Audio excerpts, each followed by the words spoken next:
Hello friend, this is Gyanendra Kumar, currently working at LA PSU. I welcome you all on my YouTube channel that is Concepts Through Questions. जैसा कि water requirements of crops का lecture number 1 हमने ख़त्म कर दिया था।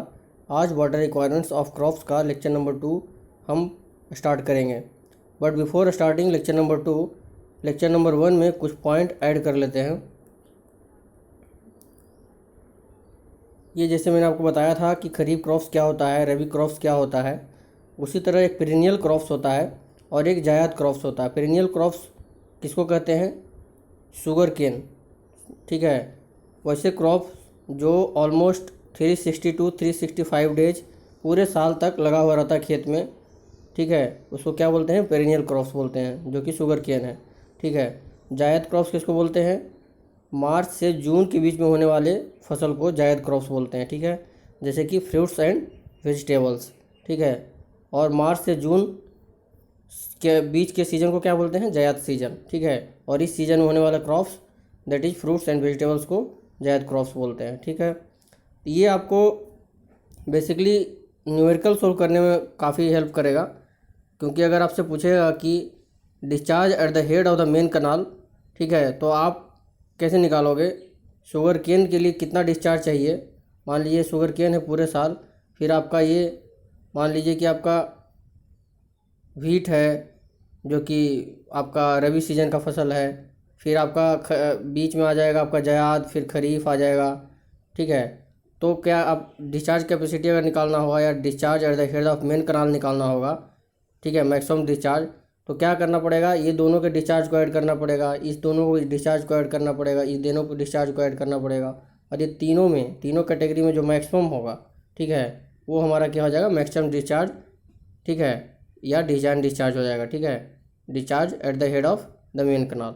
तो ये न्यूमेरिकल सोल्व करते टाइम काफ़ी हेल्प करेगा आपको, इसलिए इसको आप बढ़िया से समझिए, ठीक है।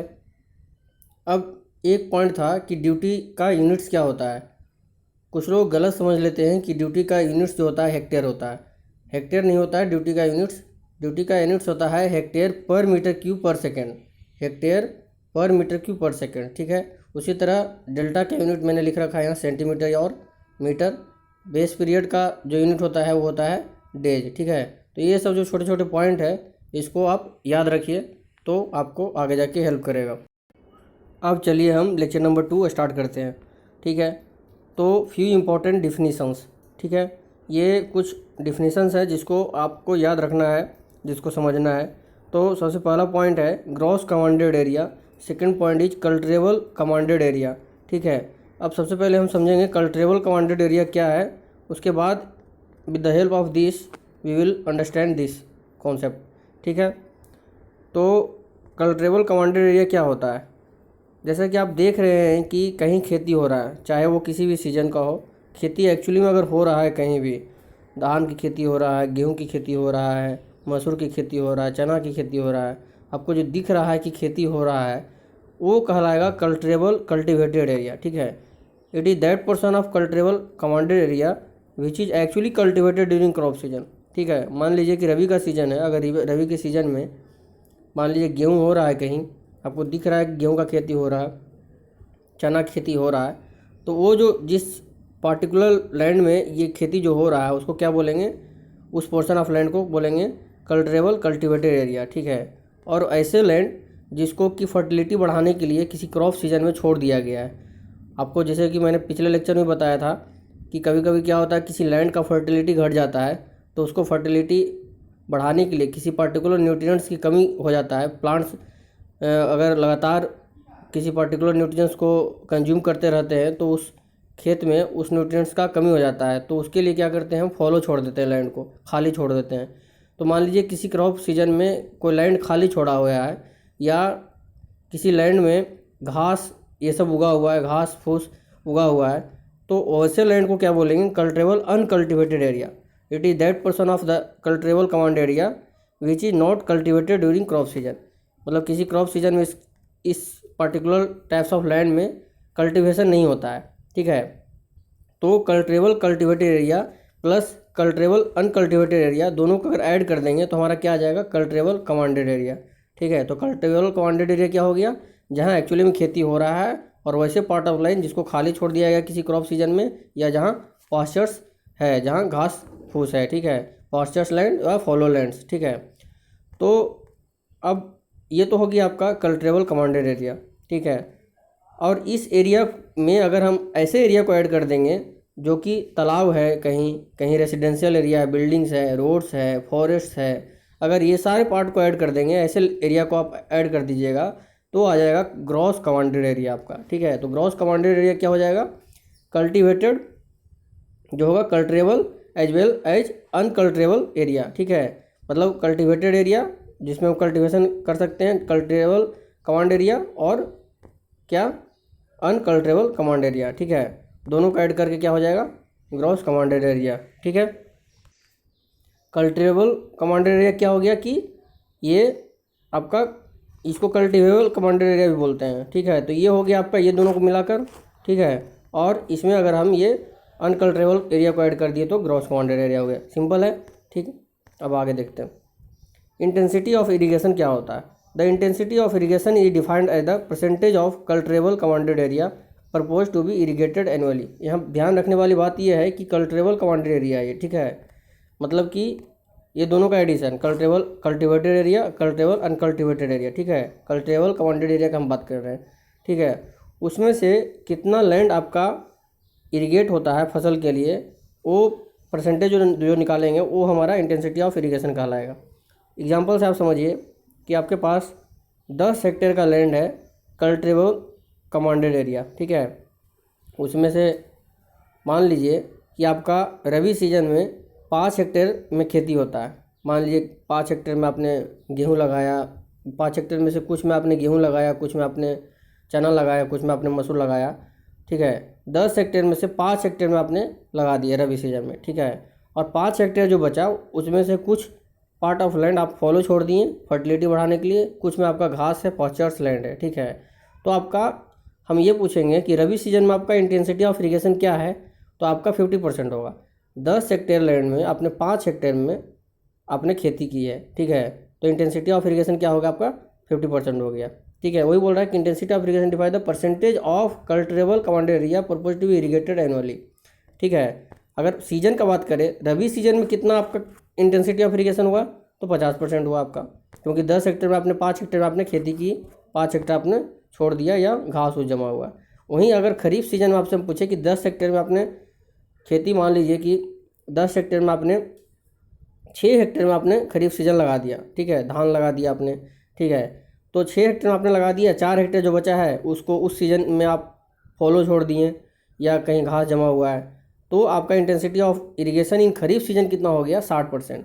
तो अगर हम आपसे पूछें कि एनुअल जो है इंटेंसिटी ऑफ इरिगेशन आपका कितना हुआ, तो क्या हो जाएगा? 60 + 50 दैट इज 110%, ठीक है। इंटेंसिटी ऑफ इरिगेशन एनुअली कितना हो गया आपका? 110%, ठीक है। The area irrigated during each crop season rabi और kharif is expressed as the percentage of cultivable commanded area which is represents the intensity of irrigation for the crop season. क्या रबी के लिए आपका 50% आ गया था, खरीफ के लिए आपका 60% आ गया था। तो किसी पर्टिकुलर सीजन में आपका इंटेंसिटी निकालना है तो इस तरह आप निकालेंगे, ठीक है। द अर्ली इंटेंसिटी कैसे निकालते हैं? दोनों को आप ऐड कर देते हैं, सारे सीजन को आप ऐड कर दीजिएगा तो अर्ली इंटेंसिटी ऑफ इरिगेशन निकल जाएगा, ठीक है। अब 4th पॉइंट है आपका क्रॉप रेशियो या रबी खरीफ रेशियो, ठीक है। ये क्या होता है? It is defined as the ratio of the areas of the land irrigated और anticipated to be irrigated during rabi crop season to kharif crop season. बहुत सिंपल सा है, ये बोलता है कि रबी क्रॉप सीजन में आपका कितना एरिया इरीगेट हो रहा है डिवाइड बाई खरीफ सीजन में आपका कितना एरिया इरीगेट हो रहा है, दोनों का जो रेशियो है वो क्रॉप रेशियो या रबी खरीफ रेशियो कहते हैं, ठीक है। एंटिसिपेटेड टू बी इरीगेटेड का मतलब होता है अनुमानित, ठीक है। मतलब कितना एरिया इरीगेट हो रहा है रबी क्रॉप सीजन में, या एंटिसिपेशन है मतलब अनुमान है कितना होने का रबी क्रॉप सीजन में एरिया को इरीगेट होने का, divide by kharif crop season में कितना एरिया इरीगेट हो रहा है या अनुमानित है इरीगेशन होने का, ठीक है। तो दोनों को अगर डिवाइड करके रेशियो निकालेंगे तो क्या होगा? वो क्रॉप रेशियो या रबी खरीफ रेशियो बोलेंगे उसको, ठीक है। It's value is approximately equals to 2। कहने का मतलब क्या हुआ कि रबी क्रॉप सीजन में खरीफ क्रॉप सीजन के कंपेरिजन में डबल एरिया इरीगेट होता है। ऐसा क्यों होता है? क्योंकि खरीफ क्रॉप सीजन जो होता है वो ऑलमोस्ट रेनी सीजन में होता है, उसमें बारिश होता है, तो बहुत सारा एरिया जो होता है खरीफ क्रॉप सीजन में वो वाटर लॉक्ड हो जाता है, पानी भर जाता है, काफ़ी हाइट तक पानी भर जाता है, तो ऐसे केस में उसमें फसल हो ही नहीं सकता है। तो वैसे एरिया तो वैसे ही एलिमिनेट हो गया, ठीक है। और बहुत सारा एरिया जो होता है खरीफ क्रॉप सीजन में बारिश कारण ही इरीगेट हो जाता है, तो हमें वाटर का रिक्वायरमेंट जो है कम एरिया को इरीगेट करने के लिए ज़रूरत पड़ता है। लेकिन रबी सीजन में ऐसा नहीं होता है। रबी सीजन में चूँकि गर्मी में होता है तो उसमें वाटर लॉट का प्रॉब्लम नहीं होता है, सारे एरिया को आपको इरीगेट करना पड़ता है, ठीक है। तो एरिया ऑफ लैंड ज़्यादा इरीगेट होता है रबी क्रॉप सीजन में compare to kharif crop season में, और वो क्या होता है, इसका वैल्यू अप्रॉक्सीमेटली इक्वल्स टू 2 होता है, ठीक है।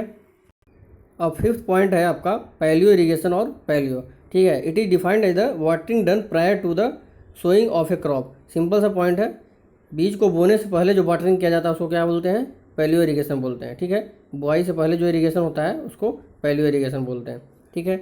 छठा पॉइंट है कोर वाटरिंग, कोर डेप्थ और कोर पीरियड। ये क्या होता है, first watering after the plants have grown a few centimetres high is known as kor watering. एक तो पैलियो इरीगेशन हो गया बीज को बोने से पहले, अब प्लांट्स का ग्रोथ हो गया है, कुछ सेंटीमीटर हाइट का प्लांट ग्रोथ हो गया है, ठीक है। उसके बाद जब इरीगेट करते हैं इसको तो उस इरीगेशन को क्या बोलते हैं, कोर वाटरिंग बोलते हैं, ठीक है। कुछ हाइट तक, कुछ सेंटीमीटर हाइट तक अगर प्लांट का ग्रोथ हो जाता है और ऐसे केस में खेत को इरीगेट करते हैं तो उसको क्या बोलते हैं, कोर वाटरिंग, ठीक है। The depth of watering applied during this watering is known as kor depth. और जितना डेप्थ ऑफ वाटर अप्लाई करते हैं इस टाइम कोर वाटरिंग पीरियड में, जितना डेप्थ ऑफ वाटर अप्लाई करते हैं वो क्या कहलाता है, कोर डेप्थ ऑफ वाटर, ठीक है। अब है the kor watering must be done in a limited period which is known as kor period, ठीक है। अब ऐसा तो नहीं है कि आप पूरे साल इरीगेट करते रहोगे। कोर वाटरिंग जो है, प्लांट सर्टेन हाइट तक ग्रोथ हो गया प्लांट का, तो आप सर्टेन हाइट ऑफ वाटर दे रहे हो तो किस लिमिटेड पीरियड में दोगे। मान लो 10 दिन में आप दे दोगे, 5 दिन में दे दोगे, सर्टेन पीरियड होगा, तो उसी पीरियड में आप क्या करोगे, वाटरिंग करोगे, तो उस पीरियड को क्या बोलेंगे, कोर पीरियड की, क्या, kor period. The kor watering must be done in a limited period which is known as kor period, ठीक है। Since during kor watering certain quantity of water is required to be applied in a relatively short duration, the discharge capacity of the canal supplying irrigation water has to be maximum during this period, ठीक है। ये तो अब obvious है, ये आपको 5 दिन या 10 दिन में ही आपको इरीगेशन वाटर देना है, आपको लैंड को इरीगेट करना है 5 या 10 दिन में लिमिटेड पीरियड में, तो आपको क्या चाहिए, आपको ज़्यादा डिस्चार्ज देना पड़ेगा, ठीक है।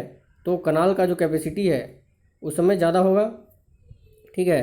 तो डिस्चार्ज कैपेसिटी ऑफ कनाल क्या होगा, मैक्सिमम रखना पड़ेगा इस पीरियड में, इसलिए बोल रहा है कि the discharge capacity of canal supplying irrigation water has to be maximum during this period, ठीक है। क्योंकि लिमिटेड पीरियड में आपको सर्टेन डेप्थ ऑफ वाटर आपको देना है, ठीक है। पूरे साल में तो देना नहीं है, लिमिटेड पीरियड में देना है, तो लिमिटेड पीरियड में सर्टेन डेप्थ ऑफ वाटर देना है, तो आपको उस टाइम क्या होगा, discharge capacity of canal maximum रखना पड़ेगा, ठीक है। और जब भी आप खेत को सिंचाई करोगे पूरे बेस पीरियड में, तो उसमें से सबसे मैक्सिमम वाटर जो होगा ये होगा, ये कोर वाटर, ठीक है, कोर डेप्थ ऑफ वाटर। इस टाइम जब प्लांट्स सर्टेन सेंटीमीटर ग्रो हो जाएगा उस समय जो वाटर अप्लाई करेंगे वो सबसे ज़्यादा मैक्सिमम अमाउंट ऑफ वाटर होगा, ठीक है। उसके बाद पूरे बेस पीरियड में आप जो भी वाटर अप्लाई कर रहे हैं वो इससे तो कम ही होगा, ठीक है। अब नेक्स्ट पॉइंट हमारा है आउटलेट फैक्टर। क्या कहता है, outlet factor is the duty of water at the head of a field channel और वाटर कोर्स, ठीक है। मतलब कि वाटर कोर्स के हेड पे जो ड्यूटी होता है उसको क्या बोलते हैं, आउटलेट फैक्टर बोलते हैं। जैसा कि मैंने आपको फिगर में बताया था पहले, ये देखिए, ये ड्यूटी एट बी, ये वाटर कोर्स हुआ हमारा, this one is the water course, ठीक है। इसका हेड कौन सा होगा, बी पॉइंट हुआ, ठीक है। तो बी पे जो ड्यूटी होगा वो हमारा क्या कहलाएगा, आउटलेट फैक्टर कहलाएगा, ठीक है। उसी को हम क्या बोलते हैं, also called as outlet discharge factor, ठीक है। तो duty at B is called outlet factor या आउटलेट डिस्चार्ज फैक्टर, ठीक है। और ये ड्यूटी ऑफ बी क्या होगा, इससे तो कम ही होगा, ठीक है, ए से तो कम ही होगा। Duty at B is lesser than duty at A. और ड्यूटी ऑफ बी का मतलब क्या होगा कि अगर 1 मीटर क्यूब पर सेकेंड से यहाँ हम पानी को डिस्चार्ज दें, छोड़ें, तो हमारा कितना हेक्टेयर ऑफ लैंड इरीगेट कर पाएगा, ठीक है। तो ये तो आपको पहले बताया हुआ है, ठीक है। तो duty at B is called outlet factor, ठीक है। नेक्स्ट पॉइंट है कैपेसिटी फैक्टर, ठीक है। कैपेसिटी फैक्टर क्या कहता है, ratio of the mean supply discharge of a canal for a certain duration to its maximum discharge capacity is defined capacity factor. जब भी हम कैनाल को डिज़ाइन करते हैं तो मैक्सिमम डिस्चार्ज कैपेसिटी के लिए डिज़ाइन करते हैं, ठीक है। लेकिन ज़रूरी नहीं है कि वो अपना मैक्सिमम डिस्चार्ज कैपेसिटी पे ही हमेशा वाटर को डिस्चार्ज करता रहेगा, ठीक है।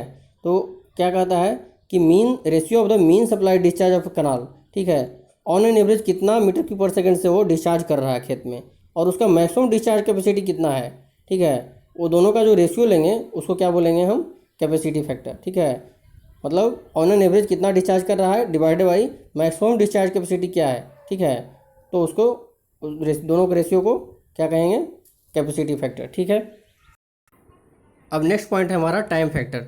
क्या कहता है, the ratio of number of days the canal has actually run during a watering period to the total number of days of the watering period is known as time factor. कहने का मतलब ये हुआ कि मान लीजिए धान की खेती हो रहा है, और मान लीजिए कि धान की खेती ऑलमोस्ट 6 महीना चलता है, ठीक है, और 6 महीना हमको लगातार 1 मीटर क्यूब पर सेकेंड से वाटर का रिक्वायरमेंट था, कभी ज़्यादा था कभी कम था, लेकिन ऑन एन एवरेज हम मानते हैं कि 1 मीटर क्यूब पर सेकेंड से हमको वाटर का रिक्वायरमेंट था। लेकिन कि कोई अनएवॉइडेबल सर्कमस्टांसेस के कारण, मान लीजिए कनाल को मेंटेनेंस करना पड़ा या कुछ अनएवॉइडेबल जो रीजन है उसके कारण कनाल को हमको 1 महीना तक बंद करना पड़ा, ठीक है। तो 6 महीना में 1 महीना कनाल हमारा बंद रहा, ठीक है। तो हमको जो डिस्चार्ज का रिक्वायरमेंट था 1 मीटर क्यूब पर सेकेंड 5 महीना में ही फुलफिल करना पड़ेगा। तो 5 महीना में हमको डिस्चार्ज चाहिए, ठीक है। तो हमको 1 मीटर क्यूब पर सेकंड से ज़्यादा चाहिए डिस्चार्ज। अगर 6 महीना तक देते रहता तो continuous 1 metre cube per second से देते रहता, लेकिन 5 महीना ही कनाल वर्क कर रहा है तो हमको 1 मीटर क्यूब पर सेकंड से ज़्यादा चाहिए डिस्चार्ज। तो ज़्यादा डिस्चार्ज निकालने के लिए क्या करना पड़ेगा कि 1 मीटर क्यूब पर सेकंड से हमको अगर कंटिन्यूस मिलता तो डिवाइड बाई टाइम फैक्टर, ठीक है, टाइम फैक्टर से डिवाइड कर देंगे तो हमारा क्या हो जाएगा, क्यू नॉट, जो एक्चुअल डिस्चार्ज रिक्वायर्ड आउटलेट, ठीक है। मतलब कि उतना डिस्चार्ज हमको चाहिए। अगर कंटिन्यूस नहीं दे रहा है, सप्लाई नहीं कर रहा है कनाल, 5 महीना के लिए कर रहा है, तो हमको जो रिक्वायर्ड डिस्चार्ज होगा आउटलेट पे वो ज़्यादा चाहिए, ठीक है।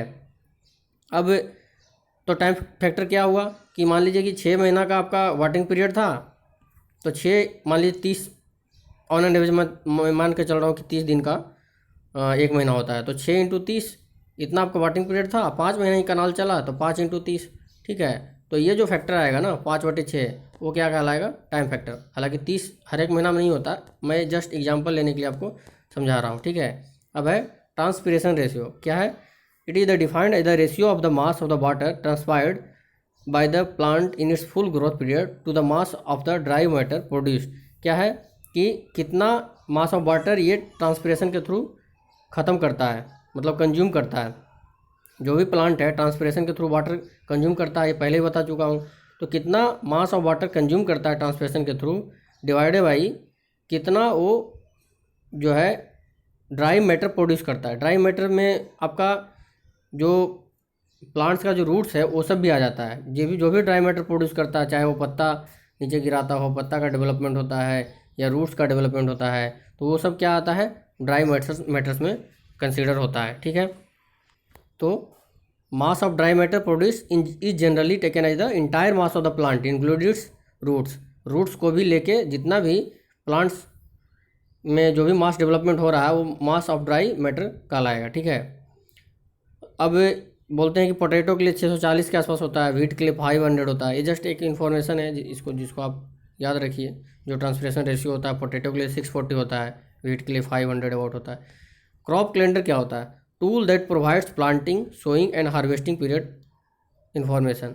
वैसा टूल है एक, ठीक है, एक कैलेंडर है जो हमारा कब प्लांटिंग करना है, कब बीज का बुआई करना है, कब आपका खेत मतलब कटाई करना है, फसल को काटना है, ये सब का इन्फॉर्मेशन देता है। आपको विजुलाइजेशन के लिए मैं एक कैलेंडर दिखा रहा हूँ। ये क्रॉप कैलेंडर है जिसमें आप देख सकते हैं एस है सोइंग टाइम, एच है हार्वेस्टिंग टाइम और ये है ग्रोथ पीरियड, ठीक है। मैजेंडा कलर में जो दिखाया हुआ है वो ग्रोथ पीरियड है, ठीक है। मान लीजिए आप सोयाबीन का खेती करते हैं, ठीक है, तो बोलता है कि आप जून या जुलाई में आप बीज को जो भी बो दीजिए, ठीक है। उसके बाद ये जो मैजेंडा कलर है उसमें आपका ग्रोथ होगा, ठीक है। या तो आप सितंबर में काटिए फिर अक्टूबर में काटिए, ठीक है। जैसे जून में आप बुआई किए हैं तो आप सितंबर में काट सकते हैं, जुलाई में बुआई किए हैं तो आप अक्टूबर में काट सकते हैं। तो ये कैलेंडर एक तरह से होता है बेसिकली, जो ये बताता है कि बीज को कब बोना है, ठीक है। प्लांट्स जब ग्रो हो जाए और हमारा फसल तैयार हो जाए तो कब काटना है, ये सब के बारे में बताता है, ठीक है। तो ये आप जस्ट एक विजुलाइजेशन के लिए आप देख सकते हैं क्रॉप कैलेंडर, ठीक है।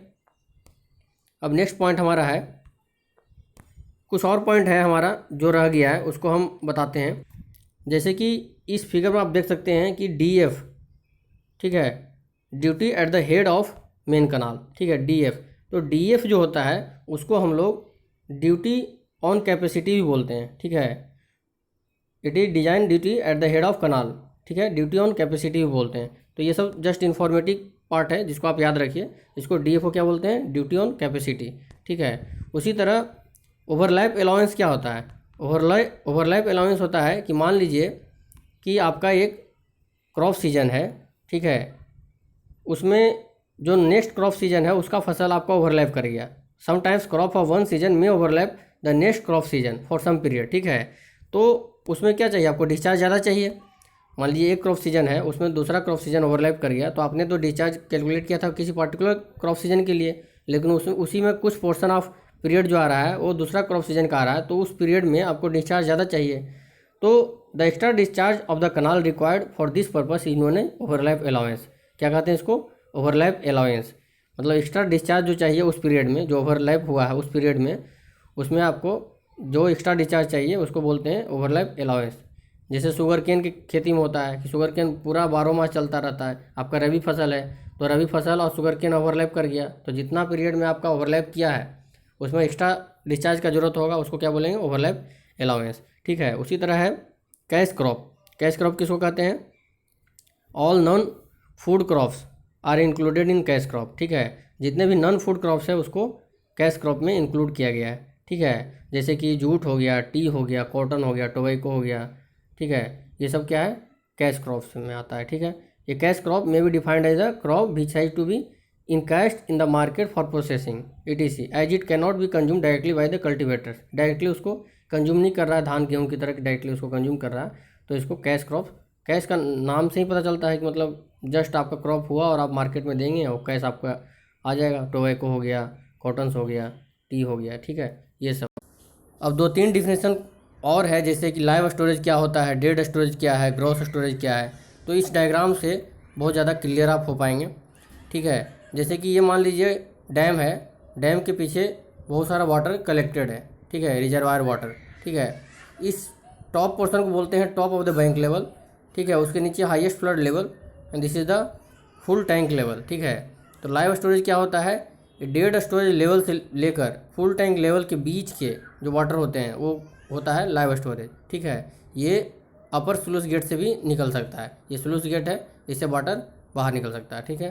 तो लाइव स्टोरेज होता है फुल टैंक लेवल से डेड स्टोरेज लेवल के बीच में, ठीक है। डेड स्टोरेज क्या होता है? डेड स्टोरेज लेवल से रिवर के बेड या चैनल के बेड के बीच का जो पार्ट होता है उसको बोलते हैं डेड स्टोरेज, ठीक है। इस पार्ट में आपका सेडिमेंट भी डिपॉजिट होता है, ठीक है, सिल्टिंग होता है, बहुत सारा सिल्ट आके यहाँ सिल्टिंग अप मतलब जमा हो जाते हैं, ठीक है। तो सेडिमेंट भी डिपॉजिट होता है यहाँ, और इस पोर्शन को क्या कहते हैं? डेड स्टोरेज, ठीक है। Top of the dead storage level to bed of the river, ठीक है। डेड स्टोरेज हो गया, लाइव स्टोरेज हो गया। क्रॉस स्टोरेज होता है हाईएस्ट फ्लड लेवल से बेड ऑफ द रिवर तक, ठीक है। कहीं कहीं बुक में आपको ये दिख जाएगा कि फुल टैंक लेवल से बेड ऑफ द रिवर भी बोलते हैं ग्रॉस स्टोरेज, ठीक है। मतलब ऐसा बोल देते हैं कि gross storage is the summation of live storage plus dead storage. तो उस केस में मतलब यहाँ से लेके यहाँ तक हो जाएगा ग्रॉस स्टोरेज, ठीक है। उस केस में आपका हाईएस्ट फ्लड लेवल नहीं रहेगा, फुल टैंक लेवल ही आपका हाईएस्ट फ्लड लेवल के बराबर होगा, ठीक है। तो ऐसे केस में क्या होगा? Gross storage live storage plus dead storage हो जाएगा, ठीक है।